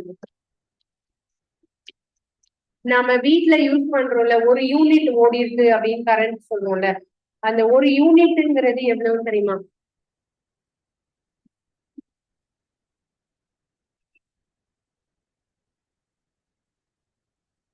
1 கிலோவாட் ஹவர், அதுதான் ஒரு யூனிட். ஓகேவா, கிலோவாட் ஹவர் அப்படிங்கிறது தான் ஒரு யூனிட். ஒரு கிலோ, கிலோனா 10⁻³ 1000, 1000 தான் 1 கிலோன்னு சொல்லுவோம். 1000 வாட் ஹவர், ஒரு மணி நேரத்துக்கு ஓடி இருக்கிற அளவு தான் ஒரு யூனிட். ஓகேவா, அதாவது ஒரு மணி நேரத்துக்கு எவ்வளவு கரண்ட் யூஸ் ஆயிருக்கோ அந்த அளவு தான் யூனிட் அப்படின்னு சொல்லுவோம். அடுத்தது, fluorescent tubes and CFLs contains mercury vapor. சிஎஃப்எல்க்கும் fluorescent tube லைட்க்கும் உள்ள வந்து ஒரு கேஸ் இருக்கும். அது என்ன கேஸ்? மெர்குரி. மெர்குரினா எது? பாதரசம். டியூப் லைட் உடஞ்சிருச்சுன்னா அதோடைய இதை டிஸ்போஸ் பண்ணும்போது கேர்ஃபுல்லா பண்ணணும். டியூப் லைட் உடையும் போது பயங்கரமா சவுண்ட் வரும்ல, ஏன் சவுண்ட் வருது? அது கிளாஸா உடைஞ்ச சவுண்டா வராது, ஏதோ வெடி வெடிச்ச மாதிரி சவுண்ட் வரும். ஏன்? ஏன்னா அது உள்ள கேஸ் தானே இருக்கு, அது உள்ள ப்ரெஷர் வேற, அட்மாஸ்பியரிக் ப்ரெஷர் வேற. ரெண்டு ப்ரெஷர் மாறும் போது வெடி வெடிக்கிற மாதிரி சவுண்ட் கேட்கும். அது நீங்க எப்படி கண்டுபிடிக்கலாம்? ஒரு கேரி பேக் சும்மா இருக்கும்போது ஊதி உடைப்போமா? அப்படி உடைக்கும் போது நாம ஊதுறப்போ அது உள்ள ஏர் இருக்கு தானே, அந்த ஏர் அப்படியே ப்ரெஷரா வெளியே வரும்போது நமக்கு வந்து அந்த சவுண்ட் கேட்குது. அது மாதிரிதான் டியூப் லைட்ல. டியூப் லைட்ல வந்து ஒரு ப்ரெஷர், பர்டிகுலர் ப்ரெஷர்ல ஏர் உள்ள அடைச்சு வச்சிருப்பாங்க. ஸோ அது வெளியே வரும்போது நமக்கு அந்த சவுண்டோட வெடிக்கிற சவுண்ட் கேட்குது. ஓகேவா, இது வந்து டாக்ஸிக் இன் நேச்சர். ஏன், எதனால? மெர்குரினால. இதே பாயிண்ட நம்ம வேற ஒரு இடத்துல படிச்சிருக்கோம். என்னன்னு சொல்லுங்க. மெர்குரி வந்து டாக்ஸிக் இன் நேச்சர், நான் இதே பாயிண்ட வேற ஒரு இடத்துல சொல்லியிருக்கேன். Okay, thermometer. தெர்மாமீட்டர் வந்து இப்போ யூஸ் பண்றது எல்லாமே டிஜிட்டல் தெர்மாமீட்டர். ஆனா முன்னாடி நம்ம யூஸ் பண்ணது என்னது? மெர்குரி உள்ள இருக்கக்கூடிய தெர்மாமீட்டர். அது ஏன் அது நம்ம இப்ப யூஸ் பண்ணலன்னா, உள்ள அந்த தெர்மாமீட்டர் உடஞ்சிச்சுன்னா அந்த மெர்குரிய நம்மளால சேஃபா டிஸ்போஸ் பண்ண முடியாது. அது ஒருவேளை நம்ம சாப்பிடுற சாப்பாடுலயோ நம்ம கையில எங்கேயோ ஒட்டி வயிற்றுக்குள்ள போனுச்சுன்னா அது ஒரு நச்சு பொருள். ஓகே, அதனால நமக்கு நிறைய ப்ராப்ளம்ஸ் வரும். ஸோ அதனால அது டிஸ்போஸ் பண்ண முடியாத ரீசன்னால அதை வந்து விட்டுட்டு நாம இப்ப என்ன யூஸ் பண்றோம்? டிஜிட்டல் தெர்மாமீட்டர் யூஸ் பண்றோம். ஓகேவா, அதே மாதிரிதான் டியூப் லைட்டை விட எது பெஸ்ட்? எல்இடி தான் பெஸ்ட். ஓகேவா, அது உள்ள என்ன கிடையாது? கேஸ் இருக்காது. ஓகேயா, அடுத்தது ஃபியூஸ் ஒயர். ஃபியூஸ் ஒயரும் இதுவும் வந்து பாத்தீங்கன்னா அந்த காலத்துல ஃபியூஸ் போயிடுச்சுன்னா அதை எடுத்து மாட்டுவாங்க. யாரெல்லாம் அதை எக்ஸ்பீரியன்ஸ் பண்ணிருக்கீங்க? ஃபியூஸ் மாட்டுறது தெரியுமா எப்படி மாட்டுறீங்கன்னு? ஓகே, இப்போ நம்ம அதுக்கு பதிலா என்ன ரீப்ளேஸ் பண்ணிடும்? எம்சிபி. எம்சிபினா அதோட full form miniature circuit breaker. இப்போ என்னன்னா ஃபியூஸ் போயிடுச்சுன்னா நம்ம வீட்டுல ஏதோ ஒரு ரூம்ல வந்து பாக்ஸ் மாதிரி ஒண்ணு வச்சிருப்பாங்க இபில இருந்து. அந்த பாக்ஸை நீங்க உள்ள டோரை ஓபன் பண்ணி பாத்தீங்கன்னா அது உள்ள நிறைய சுவிட்ச் மாதிரி இருக்கு. அதுல உங்களுக்கு திடீர்னு கரண்ட் போயிடுச்சு, உங்க வீட்டுல மட்டும் கரண்ட் இல்லை, இல்ல ஒரு ரூம்ல மட்டும் கரண்ட் இல்லை அப்படின்னா அந்த சுவிட்ச்ல அந்த ட்ரிப் அப்படிங்கிற அந்த இதை வந்து நீங்க மேல தூக்கி விட்டீங்கன்னா அது என்ன ஆயிடும்? ட்ரிப் ஆயிடுச்சுன்னு சொல்லுவாங்களா, அந்த சுவிட்ச் ஆன் பண்ணிட்டீங்கன்னா ஆட்டோமேட்டிக்கா கரண்ட் கனெக்ஷன் ஆயிடும். இது இப்போ நாம இருக்கிற சிஸ்டம். அப்ப வந்து என்ன ஆயிருக்கும் அப்படின்னா, இது எதனால நடக்குதுன்னா, சம்டைம்ஸ் நம்மளோட வீட்டுக்கு வரக்கூடிய டொமஸ்டிக் கரண்ட் வந்து வோல்டேஜ் வந்து சம்டைம் அதிகமாயிடும். அதனால அந்த இடத்துல பிரேக் ஆகும். ஓகேவா, இது வந்து இப்ப நம்ம சேஃபா இந்த எம்சிபி வச்சிருக்கோம், நம்மளால அதை சரிப்படுத்த முடியும். ஆனா முன்னாடி ஃபியூஸ் ஒயர், ஃபியூஸ் கேரியர்னு ஒண்ணு இருக்கும். ஸோ இந்த மாதிரி ஒரு ஃபியூஸ் கேரியர் வச்சிருப்பாங்க. இது ரெண்டுக்கும் இடையில ஒரு ஒயர் வந்து கனெக்ட் பண்ணியிருப்பாங்க. ஓகேவா, இந்த ஒயர் வந்து எரிஞ்சிரும் அந்த அதிகமா வோல்டேஜ் வரும்போது. இந்த ஒயர் எரிஞ்சு இந்த கனெக்ஷனே கட் ஆயிடும். அப்ப ஹோல் வீட்டுக்கும் கரண்ட் இருக்காது. இந்த ஒயரை ரிமூவ் பண்ணிட்டு புதுசா ஒரு ஒயரை மாட்டுவாங்க. இதுக்கு பேரு தான் என்ன ஒயர்? Fuse wire. அந்த ஃபியூஸ் ஒயர் எதால செஞ்சிருப்பாங்க அப்படின்னு பாத்தீங்கன்னா, அந்த பாயிண்ட் இதுல இல்ல, நீங்க நோட் பண்ணிக்கோங்க. ஃபியூஸ் ஒயர் வந்து made up of tin, SN, அதாவது பிபி பிளஸ் எஸ்என். பிபினா லெட், ஓகே, எஸ்என்னா டின். தமிழ்ல காரீயம் மற்றும் வெள்ளீயம் இந்த ரெண்டும் சேர்ந்து செய்யப்பட்டதுதான் இந்த ஃபியூஸ் ஒயர். இது வந்து காப்பர் கிடையாது. ஃபியூஸ் ஒயர் காப்பர் கிடையாது.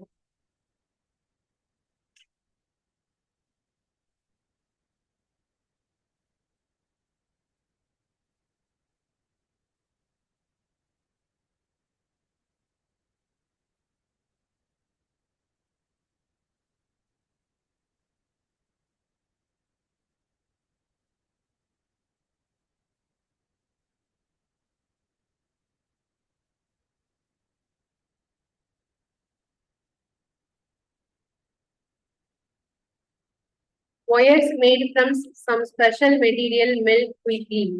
இது எப்படி இருக்கும்னா, இது ஈஸியா மெல்ட் ஆகுற மாதிரி தான் இருக்கும். ஓகேவா? நல்லா ஹீட் ஆச்சுன்னா மெல்ட் ஆகி அந்த கனெக்ஷன் கட் ஆகும். அப்படி கட் ஆனாதான் நம்ம வீட்டு கரண்ட் சர்க்யூட் சேஃபா இருக்கும். ஒருவேளை அதிக வோல்டேஜும் இல்ல பாஸ் பண்ண ஆரம்பிச்சோம்னா ஃபயர் ஆயிடும். ஓகேவா? And break when large electric currents are passed through them. These wires are used for making electric fuses. These wires are used for building fuses or inserted in all electrical circuits. There is a maximum limit on the current which can safely flow through a circuit. If by accident the current exceeds the safe limit, the wire becomes overheated and may cause fire. அதுல இருந்து தடுக்கிறதுக்காக தான் fuse ஒயர்னு ஒன்று வச்சிருக்காங்க. ஆனா these days நம்ம இப்ப use பண்றது MCB are increasingly being used in places of fuses. These are the switches which automatically turn off when the current circuit exceeds the safe limit. When turn on them on and the circuit is once again complete. அது நம்ம of ஆனதுக்கு அப்புறமா கொஞ்ச நேரம் கழிச்சு என்ன பண்ணணும்? On பண்ணணும். ஓகேவா? ஆன் பண்ணா நான் ஆட்டோமேட்டிக்கா சரியாயிடும். அவ்வளவுதான். ஓகே, அடுத்தது magnetic effect of electric current. மேக்னெட்டுக்கும் கரண்ட்டுக்கும் சம்மந்தம் இருக்கான்னு கேட்டா கண்டிப்பா சம்மந்தம் இருக்கு. இப்ப இது வந்து தமிழ்ல பாக்கலாம். இல்ல நம்ம படிச்சத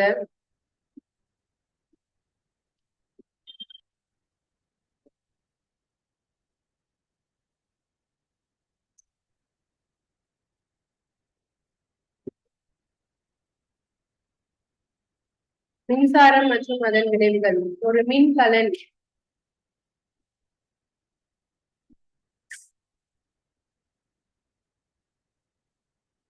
இதுல பாருங்க, ஒரு கம்பியின் மூலம் மின்சாரம் பாயும் போது கம்பி வெப்பம் அடைகிறது. இது மின்சாரத்தின் வெப்ப விளைவு அப்படின்னு சொல்லுவோம்.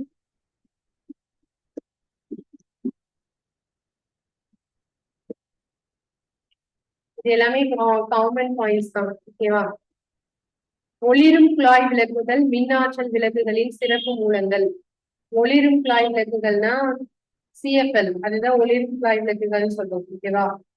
வெண் சுடர் விளக்குகள்னா LED. சரி,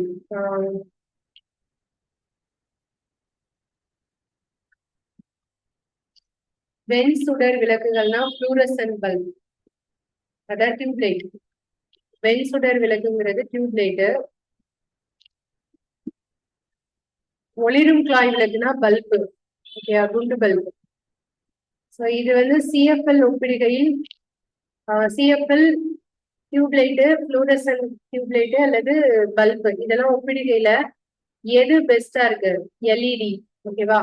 குறைந்த அளவு மின்சாரத்தை பயன்படுத்தி கொள்கிறது. வெண் சுடர் விளக்கு மற்றும் CFL வந்து நச்சுத்தன்மையுடைய மெர்க்குரி உள்ளது. எனவே அது சேதமடைந்த வெண் சுடர் CFL விளக்குகளை பாதுகாப்பாக அகற்றிவிட வேண்டும். அதுக்கு அடுத்தது ஃபியூஸ் ஒயர்னா என்னன்னு வருது. மின் உருகி இழை. ஃபியூஸ் ஒயருக்கு தமிழ்ல வந்து மின் உருகிகள். ஓகேவா? அதிக அளவு மின்சாரம் பாய்கையில் துண்டிக்கப்படுகிறது. தீ மற்றும் மின் உபகரணங்கள் பழுதடைவதை தடுக்கும் மின் உருகிகளை தயாரிக்க இப்பொருள் பயன்படுத்தப்படுகிறது. ஓகே.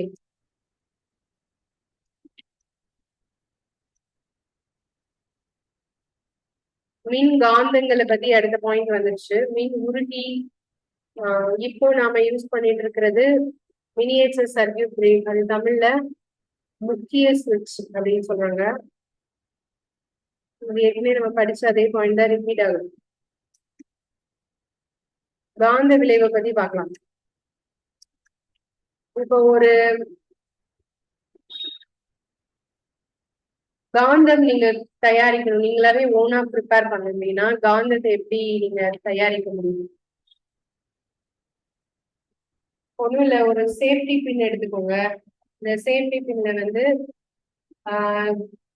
சின்ன ஒயர் ஒண்ணு கனெக்ட் பண்ணிக்கோங்க. ஒரு எட்ஜ்ல ஒரு ஒயர், இன்னொரு எட்ஜ்ல ஒரு ஒயர்.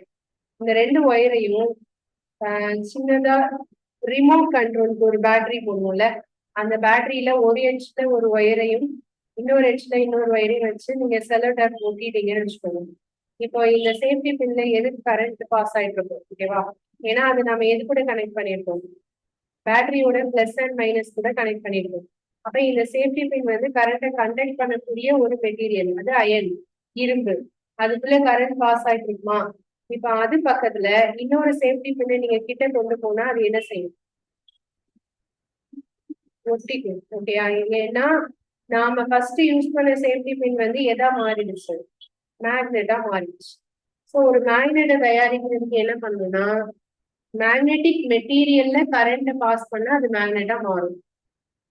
மேக்னெட்டிக் மெட்டீரியல்னா அது என்னதுலாம் பாத்தீங்கன்னா இரும்பு, நிக்கல், கோபால்ட். இந்த மூணு தான் என்னன்னு சொல்லுவோம் மேக்னெட்டிக் மெட்டீரியல். இது ஆல்ரெடி நம்ம எங்க படிச்சிருக்கோம்? Iron, nickel, cobalt. இந்த மூணு தான் மேக்னெட்டிக் மெட்டீரியல். சரியா? ஃபன் வித் மேக்னெட்ஸ் ஒரு டாபிக் பார்த்தோம்ல, அதுல இதெல்லாம் படிச்சிருக்கோம். ஞாபகம் இருக்கா? ஓகே, மேக்னெட்டிக் மெட்டீரியல் இதுதான். ஓகேவா? சரி, இப்போ when we bring a magnet close to current conducting wire, the needle gets reflected. This is what a scientist called Hans Christian Ørsted. He was the first person who noticed the deflection of compass needle every time the current was passed through the wire. இதுதான் என்னன்னு சொல்லுவோம்னா magnetic effect of current. இதை first கண்டுபிடிச்சவர் யாரு? Hans Christian Oersted. அதாவது ஒண்ணும் இல்ல, ஒரு கண்டக்டர்ல கரண்ட் பாஸ் ஆயிட்டு இருக்கு, அதுல மேக்னெட்டிக் நீடில் பாக்ஸ் கிட்ட கொண்டு போனா கரண்ட்டுக்கும் மேக்னெட்டுக்கும் சம்மந்தம் இல்லைன்னா அது அசையாம அப்படியே தானே இருக்கும். ஆனா கிட்ட கொண்டு போகும்போது அது என்ன ஆகுது? அந்த நீடில் பாக்ஸ் வந்து அங்கேயும் இங்கேயும் ஆடுது, ரிஃப்ளெக்ஷன் காமிக்குது. அப்போ கரண்ட்டுக்கும் எதுக்கும் சம்மந்தம் இருக்கு? மேக்னெட்டுக்கும் சம்மந்தம் இருக்கு. இதை ஃபர்ஸ்ட் கண்டுபிடிச்சவர் யாரு? Hans Christian ஒயர்ஸ்டட்.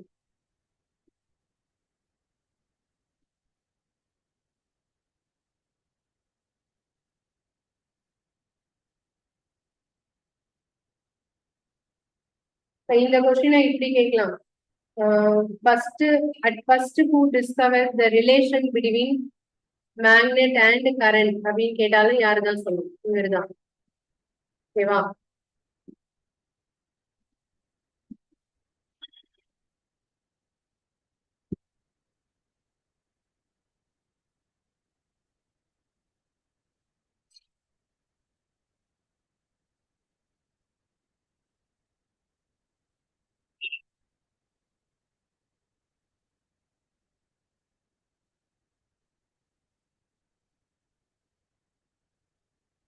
when electric current passes through a wire it behaves like a magnet.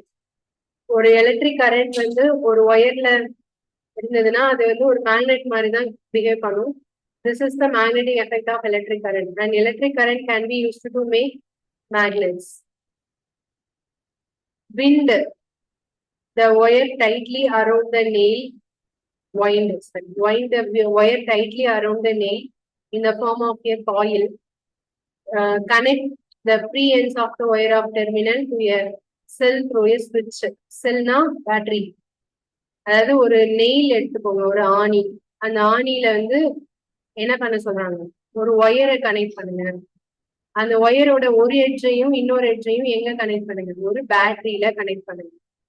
Okay, அந்த பேட்டரியில பிளஸ் மைனஸ் இருக்குமா? ஸோ அப்படி கனெக்ட் பண்ணீங்கன்னா இப்ப இந்த நெயில் இருக்குல்ல, இரும்பு ஆணி, இப்ப இது எதா மாறிடுச்சு? அதுதான் நான் சேஃப்டி பின்னு சொன்னேன். ஓகேவா? Now switch on the current, the coil behaves like a magnet when electric current flows through it. When electric current is switched off, என்ன ஆகும்? The coil generally loses its magnetism. Such coils are called இதுக்கு பேரு தான் என்னது? Electro magnets. அப்ப electro மேக்னெட்ஸ்ல ரெண்டு type இருக்கு. ஒன்னு டெம்பரவரி, இன்னொன்னு பர்மனன்ட். ஓகேவா? சில டைம்ஸ் வந்து நாம கரண்ட் ஒரு தடவை பாஸ் பண்ணாலே அது பர்மனண்டா மேக்னெட்டா மாறிடும். அது வந்து பர்மனன்ட் மேக்னெட் சொல்லுவோம். அப்படி இல்லாம எப்பெல்லாம் கரண்ட் பாஸ் ஆகுதோ அப்ப மட்டும் அது மேக்னெட்டா மாறுச்சுன்னா அதுக்கு பேர் என்னது? Temporary magnet. ஓகேவா?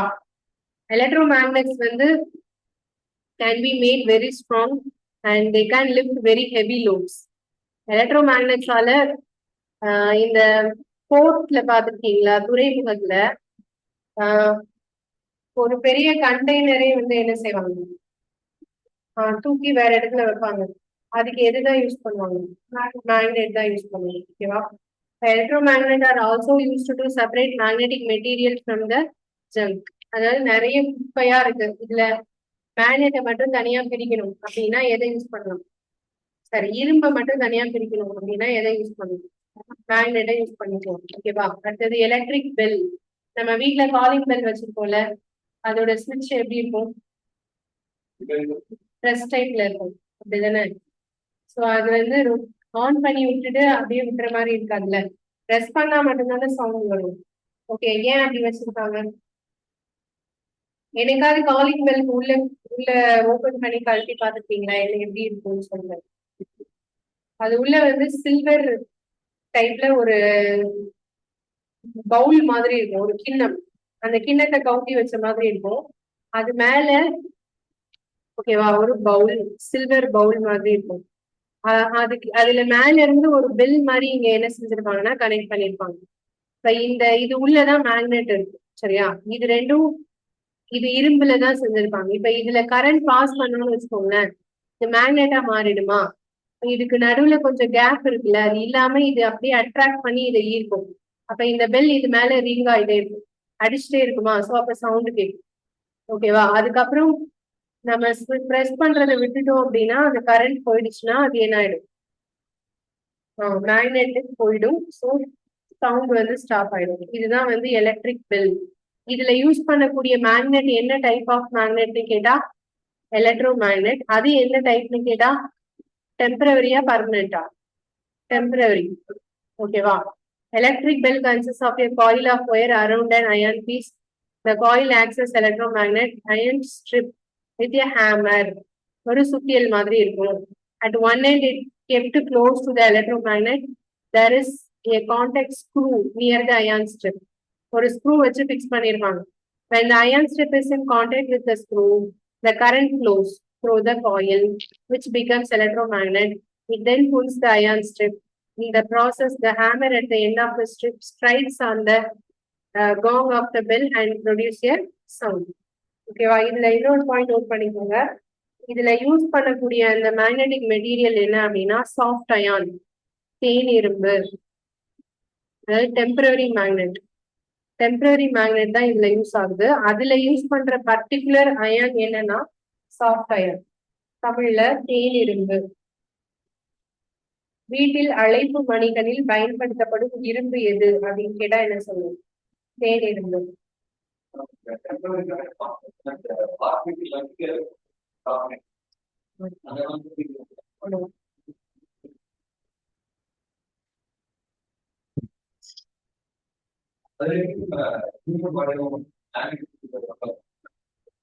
நம்ம human body is a good conductor of current. So அதனால மேக்னெட்டும் இதுல ஒர்க் ஆகும். நம்ம பாடி ஃபுல்லாவே மேக்னெட் இருக்கு, தெரியுமா தெரியாது? நம்மள ஏன் வடக்கு பார்த்து தலை வச்சு படுக்க கூடாதுன்னு சொல்றாங்க? சயின்டிபிக்கா என்ன ரீசன்? நீங்க ரொம்ப நாளா வடக்கு திசையை பார்த்து தலை வச்சு படுத்துட்டே இருந்தீங்கன்னா உங்களுக்கு பிரெயின் ப்ராப்ளம் வரும். இது சயின்டிபிக்கா கண்டுபிடிச்ச ரீசன். வீட்டுல எல்லாரும் எந்த எந்த திசையை பார்த்து தலை வச்சு படிப்பீங்க? இல்ல ஏதோ ஒரு இது அதெல்லாம் பாக்குறது இல்லை.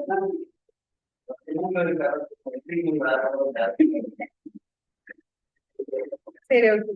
ஆக்சுவலா இது முன்னாடி உள்ள பாட்டி தாத்தாலாம் சொல்லக்கூடிய ஒரு விஷயம். வடக்கு திசை பார்த்து தலை வச்சு படுக்க கூடாது. ஒண்ணும் இல்ல, சிம்பிள் ரீசன். நம்ம எர்த் ஒரு மேக்னெட், ஓகேவா? எர்த்துங்கிறது ஒரு பெரிய மேக்னெட் சொல்லியிருப்போமா? அதுல நார்த் போல் சவுத் போல் இருக்கும்ல. மேக்னெட்னாலே நார்த் போல் சவுத் போல். நம்ம எர்த்துக்கு உள்ள இது என்ன போல்னு சொல்லுவோம்? நார்த், இது சவுத் போல்னு சொல்லுவோம் இல்லையா? பட் எர்த்துங்கிற ஒரு பெரிய மேக்னெட்டுக்கு இதுதான் என்னது? சவுத், இது நார்த். ஓகேவா? இப்ப இந்த நார்த் டு சவுத்ல எப்பவுமே என்ன லைன்ஸ் வந்து போயிட்டே இருக்கும்? Magnetic lines. இந்த மேக்னெட்டிக் லைன்ஸை கண்டுபிடிச்சுதான் புறா வந்து எந்த இடத்துல கொண்டு விட்டாலும் அதோட ஒரிஜினல் இடத்துக்கே வருதுன்னு சொன்னோமா? அது மாதிரி ஆமையும் ஒரு இடத்துல வந்து முட்டை இட்டுட்டு வந்துடும்.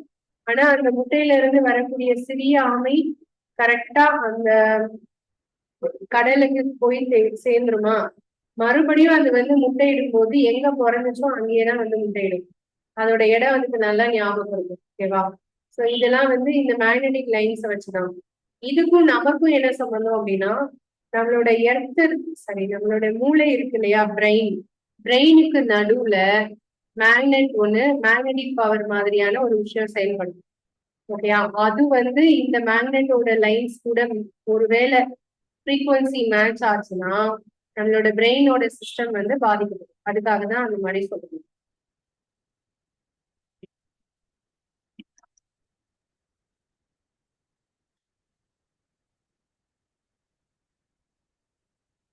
இந்த லெசன் இதோட முடியுது. இதுவரை 7th எனக்கு முடியல. கிட்டத்தட்ட 6 நாள் ஆகுது. இப்ப நான் 8th எடுத்தேன்னா எவ்வளவு நாள் போகும்னு எனக்கு தெரியும். ஆனா வேற வழி இல்லை. இதுதான் நமக்கு மேஜர் பார்ட், அப்படிதானே? லைன் பை லைன் நான் சொல்றேன். அது கரெக்டா படிச்சீங்கன்னா கண்டிப்பா ஃபுல்லா கவர் ஆயிடும் சயின்ஸ். அதுல நான் சொல்ற கொஸ்டின்ஸ் கொடுப்போம் இல்லையா? அந்த டெஸ்ட் கொஸ்டின், அதுவும் பிளஸ் இந்த நோட்ஸ் ரெண்டுமே கவர் பண்ணீங்கன்னா 100% கவர் ஆகும். எதுவுமே மிஸ் ஆகாது. நான் எதை வச்சு கான்பிடண்டா சொல்றேன்னா, லாஸ்ட் இயர் நடந்த எக்ஸாம்ல டெக்னீஷியன் நடந்த கொஸ்டின் பேப்பர், அதுக்கப்புறம் ஏஎல்பி நடந்த கொஸ்டின் பேப்பர், அப்புறம் வந்து வேற என்ன எக்ஸாம் பண்ணுவாங்க, ஜேஇ ஜேஇ நடந்த கொஸ்டின் பேப்பர். ஓகேவா? இது 3 கொஸ்டின் பேப்பர்லயும் சயின்ஸ் வந்து இந்த சிபிஎஸ்இ புக்ல இருந்து தான் எடுத்திருப்பாங்க. இப்ப ஆல்ரெடி எழுதினவங்க இருந்தீங்கன்னா உங்க கொஸ்டின் பேப்பரையும் இப்ப நான் நடத்துறதையும் செக் பண்ணி பாருங்க. கண்டிப்பா 2 கேள்வி அதுல ரிப்பீட்டடா வந்துடும். 7th இருந்தே கொஸ்டின்ஸ் வந்திருக்கு. ஆனா 9th 10th தான் அதிகமா எடுத்திருக்காங்க கொஸ்டின்ஸ்.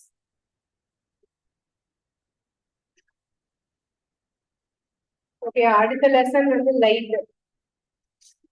லைட்டை பத்தி நம்ம 6th படிச்சிருப்போமா? என்னென்ன படிச்சிருக்கோம் பாயிண்ட்ஸ் லைட்டை பத்தி? லைட்டோட பாத் என்ன? Straight line. லைட்டை ஃபுல்லாவே தன்னோட இதுல வந்து அனுமதிக்கக்கூடிய பொருள் அப்படின்னா லைட் வந்து கண்டிப்பா இதுல பாஸ் ஆகும். அப்படின்னா அதுக்கு பேர் என்ன சொல்லி? அது இங்கிலீஷ்ல என்னது? தமிழ்ல ஈஸியா சொல்லுவாங்க. டிரான்ஸ்பரண்ட், டிரான்ஸ்லூசன், இன்னொன்னு என்ன? ஒபேக். டிரான்ஸ்லூசன்னா என்ன அர்த்தம்? பகுதி அளவு ஒளி ஊடுருவது. ஓகேவா? ஒபேக்னா சுத்தமா ஒளி உள்ள போகாது. இந்த பாயிண்ட்ஸ் தான் லைட்ல என்ன படிச்சுப்போம். அப்புறம் இந்த ஷேடோ எதனால விழுது, நிழல் ஏன் விழுது? லைட்டோட பாத் என்னது? ஸ்ட்ரெயிட் லைன், அதனால நிழல் விழுதுன்னு சொல்லியிருக்கோம். அதுல ஒரு பாயிண்ட் எக்ஸ்ட்ரா நான் சொன்னேன். சூரிய கிரகணம், சந்திர கிரகணம், லூனார் எக்லிப்ஸ், சோலார் எக்லிப்ஸ்னு சொன்னல. இப்ப லூனார் எக்லிப்ஸ், சந்திர கிரகணம் நடக்கும்போது சந்திரன், சூரியன், பூமி இந்த 3ல எது சென்டரா இருக்கும்? நான் சொன்ன கொஸ்டின் திருப்பியும் சொல்றேன். சந்திர கிரகணம், லூனார் எக்லிப்ஸ் நடக்கிறப்போ பூமி, சூரியன், சந்திரன் இந்த 3ல எது சென்டர் பிளேஸ்ல இருக்கும்?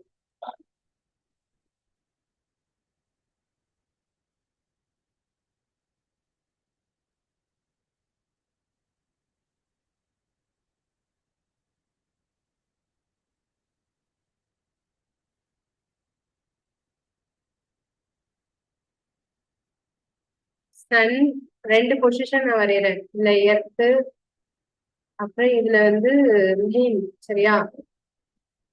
இது சன், நடுவுல மூன், அதுக்கப்புறம் earth. Lunar Eclipse, solar Eclipse ரெண்டு சொன்னேன். இது நம்பர் 1, இது நம்பர் 2. இப்போ ஃபர்ஸ்ட் கொஸ்டின் என்னன்னா, லூனார் எக்லிப்ஸ்க்கு நம்பர் 1 ஆர் 2 சொல்லுங்க.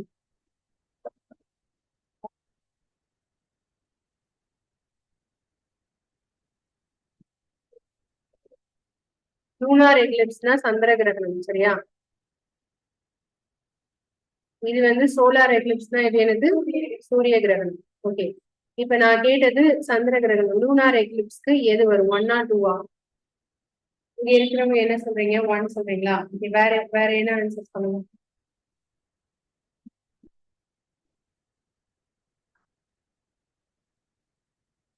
1 தான் வரும். சென்டர்ல எர்த் இருந்தா அது வந்து என்னது? லூனார்.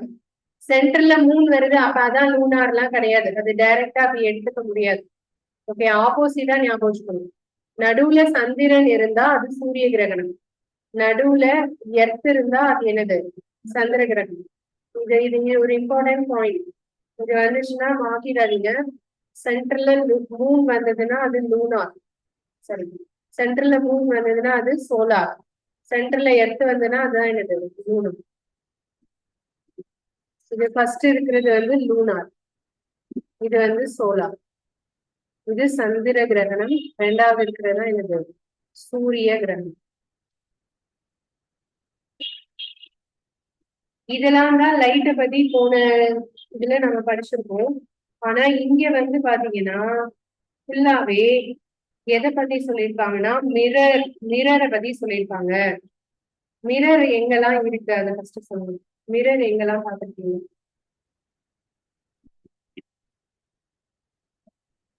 கண்ணாடியில டெய்லி பாக்குறோம், அது மிரர் தான். ஓகேவா? அதே மாதிரி வேற எங்கெல்லாம் மிரர் இருக்கு? நான் ஃபர்ஸ்ட் மிரர்னா என்னன்னு சொல்லிடுறேன். ஒரு சைடு மட்டும்தான் நம்ம பார்க்க முடியும், டிரான்ஸ்பரண்டா இருக்காது. ஒரு சைடுல நம்மளோட உருவம் நல்லா தெரியும், இன்னொரு சைடு க்ளோஸா இருக்கும். அப்படிதானே? மிரர்ல ஒரு பார்ட் மட்டும் தான் நம்ம பார்க்க முடியுது, பின்னாடி வந்து ஏதோ ஒரு இதை வச்சு மறைச்சிருப்பாங்க இல்லையா? இதுதான் மிரர்னு சொல்லுவோம். லென்ஸ்னா என்னது? டிரான்ஸ்பரண்டா இருக்கும். நம்ம இந்த ஐசைட்டுக்கு நம்ம ஸ்பெக்ஸ் போடுறோம்ல, அதெல்லாம் லென்ஸ். சரியா? லென்ஸ்னா ரெண்டு சைடுமே லைட் பாஸ் ஆகுற மாதிரி இருக்கும். மிரர்னா ஒரு சைடு மட்டும் ரைட் பட்டு ரிஃப்ளெக்ட் ஆகுறதுதான் மிரர். இப்போ மிரர்னு சொல்றது நம்ம பாக்குற கண்ணாடி ஒண்ணு, இன்னொன்னு சைடு மிரர் வெஹிக்கிள்ல இருக்குல்ல, பின்னாடி வரக்கூடியதை பாக்குறதுக்கு ஒரு சைடு மிரர் இருக்கா? ஓகே. அதுக்கப்புறம் இந்த டென்டிஸ்ட் எல்லாம் யூஸ் பண்ணுவாங்க, பாத்துருக்கீங்களா? பல்லு பாக்குறதுக்கு யூஸ் பண்ணுவாங்களா? அப்புறம் கடிகார வாட்ச் ரிப்பேர் பண்றவங்க எல்லாம் பெருசா அதை சின்னதா இருந்ததை பெருசா பாக்குறதுக்கு யூஸ் பண்ணுவாங்களா? இதெல்லாம் வந்து என்னது? லென்ஸ். சரி, இதெல்லாம் வந்து எதுக்கு எக்ஸாம்பிள்? மிரருக்கு எக்ஸாம்பிள். இந்த மாதிரி எல்லாம் மிரர் இருக்கு. இப்போ மிரர்ல என்ன டைப்லாம் இருக்கு அப்படின்னு பாத்தீங்கன்னா, ரெண்டு டைப் இருக்கு. என்னது? Concave mirror, convex mirror. இதெல்லாம் பத்தி நான் முன்னாடியே எடுத்திருக்கேன், யாருக்கெல்லாம் ஞாபகம் இருக்கும்? 10th நம்ம டீடைலா இதெல்லாம் படிச்சோம், அதோட பாயிண்ட்ஸ் எல்லாம் எழுதணும். ஓகேவா? அதுல இது பேசிக். இது 7th வந்து பேசிக். மிரர்னா என்ன, அதுல எப்படி இமேஜ் விழும், அதை பத்தின பேசிக்ஸ் தான் இதுல இருக்கும். ஸ்பெரிக்கல் மிரர்னா என்ன, அதோட ரெண்டு type, concave and convex mirror. அதுல இமேஜ் எப்படி ஃபார்ம் ஆகும். லென்ஸ்னா என்ன, லென்ஸோட ரெண்டு டைப் என்ன, கான்வெக்ஸ் அண்ட் கான்கேவ் லென்ஸ்னா என்ன. ஓகேயா? அப்புறம் சன்லைட் வந்து எப்படி டிஃப்ரெண்ட் கலர்ஸா பிரியுது. ஓகே, நியூட்டன்ஸ் டிஸ்க் அப்படின்னு ஒண்ணு இருக்கும், அப்படின்னா என்ன. இதெல்லாம் வந்து பாக்குறதுதான் ஒரு லெசன். ஆனா இது ரொம்ப இம்பார்ட்டன்ட் லெசன். இப்ப நம்ம பார்க்க போற லைட் அப்படிங்கிறது ஒரு இம்பார்ட்டன்ட் லெசன். அது நான் நெக்ஸ்ட் கிளாஸ்ல சொல்றேன். அதை ரீட் பண்ணிடுவாங்க, அடுத்த கிளாஸ் வரும்போது அதுல என்ன இருக்குங்கிறத ரீட் பண்ணிடுவாங்க. அப்ப நான் சொல்லும் போது இன்னும் கொஞ்சம் நல்லா புரியும். ஓகே, மீதி உள்ளதை அடுத்த கிளாஸ் பார்க்கலாம்.